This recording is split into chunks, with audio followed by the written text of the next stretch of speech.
রাজ্য সরকারের একটাই কাঁদুনি ছিল সুপ্রিম কোর্টের কাছে যে আমাদের টাকা নেই।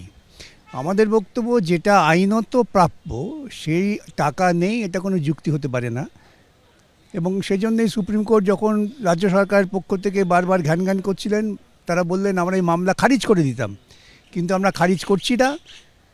যেহেতু এটা ইন্টারিম স্টেজে আছে, আমরা ফাইনালি শুনবো, তার আগে তুমি 50% বকেয়া টাকা অবিলম্বে জমা দাও।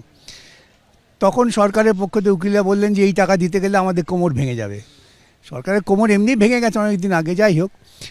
তখন ওদের ওই আকুতিতে কোর্ট বললেন ঠিক আছে 25% টাকা জমা দাও বকেয়া। 2016 থেকে মামলা হয়েছে, মামলা শেষ চূড়ান্ত শুনানি হয়েছে কলকাতা হাইকোর্টে 2022-এ, তারপর থেকে সুপ্রিম কোর্টে পড়ে আছে। ওই পর্যন্ত যা বকেয়া টাকা আছে তার 25% মিটিয়ে দিতে হবে 4 সপ্তাহের মধ্যে।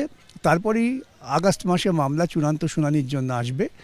এটা অত্যন্ত আশার কথা যে কর্মচারীরা এতদিন ঘুরছিলেন, তারা আজকে সামান্য কিছু হলেও তাদের প্রাপ্য ডিএর অধিকারটা তারা স্বীকৃতি পেলেন সুপ্রিম কোর্টের কাছ থেকে।